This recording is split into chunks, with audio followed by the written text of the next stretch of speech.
So they're just forever putting themselves in other people's mess. 'Cause I'm trying to see if it's a thing where all of these problems are happening because they're trying to solve problems of other civilizations. Like, them encountering the Wraith, that was a situation between the other civilization. That had nothing to do with them. But obviously, they put themselves in it. Same with in SG-1, where they went and they were on a different planet and then they ended up encountering the threat over there. But that threat was taking out the people from that civilization that had nothing to do with them as well. So me, as watching as someone that's never seen this before, it's like, okay, so it seems like you lot are just kind of like putting yourselves in situations where these threats wouldn't have come to you if you didn't put yourself in that situation. So the overall threats are the Goa'uld in SG-1 and the Wraith in Atlantis, right? In SG-1, the Goa'uld were always a problem, and part of the rationale for going on missions through the gate is that if the Goa'uld figure out that there's, at the time, like 5 billion people on a planet that are like ready to being conquered and enslaved. If we turn off the gate, they have ships, and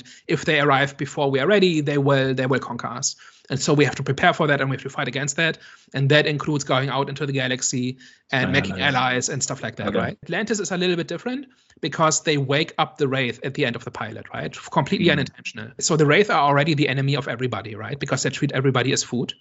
And one of the things that happens throughout the series is that the Wraith find out that there's an entire planet of people who have never been culled before, right? So they want to go to Earth, they want to find out Earth's location, and they want to find the means to go to Earth, and they have to be stopped at every cost, because much like the Goa'uld, if they invade Earth, at minimum, millions will die, right? And if they win, then everybody becomes food, right? Mm-hmm. So in that sense, the Wraith are everybody's natural enemy, right?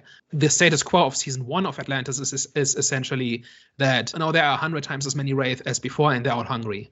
And that essentially upsets the status quo of the galaxy. And that, in a sense, is Atlantis' fault, right? Because they inadvertently woke up the Wraith. And because it's their fault, they have an obligation to fix it. Mm. And so they have to find the weapons and technology and knowledge and allies needed to actually do that, because the Pegasus galaxy is too far away that they can just send all their warships and just fight the Wraith, right?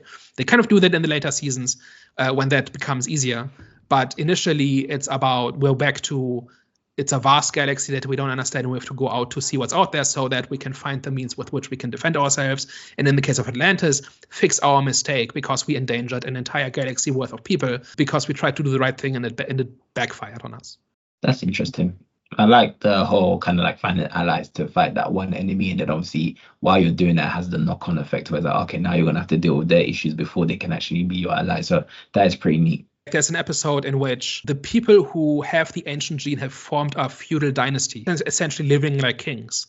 And the social contract is everybody who has the ancient gene lives in the palace, and everybody else works the fields for them. And when the Wraith show up, the king essentially sits down in the chair and fires a drone at the Wraith, and then the Wraith go away again. And so this idea of the ancient gene has naturally led to a kind of feudalism where, like, the combination of it being hereditary and of the only way in which this society can defend itself against the Wraith is through somebody who's part of this ruling dynasty, right?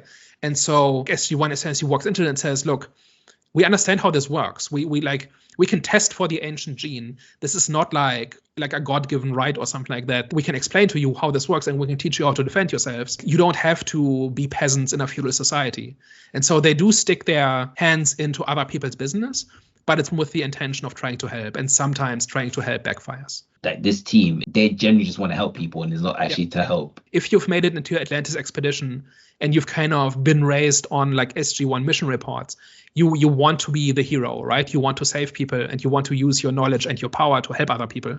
And then if you walk into like this feudal situation and you understand it because you have like 21st century scientific knowledge that can help explain why this is happening and how it could be different, right? This could be a free society if they only knew how the ancient gene works. And it's this idea of not making a choice is still a choice, right? Because if they just walk away and say it's not our problem and we'll just leave these people to figure it out for themselves, you've kind of condemned them to continue in the status quo, right? So it is, but at the same time, you cannot solve everybody's problem all the time, and doing so involves picking winners, right? So there is a little bit of a dilemma here, and this gets addressed in the show. Like the good thing in these shows is always we use our power and knowledge to help other people, and sometimes that means acting against the people who are exploiting other people based on what we know is like alien technology or something like that.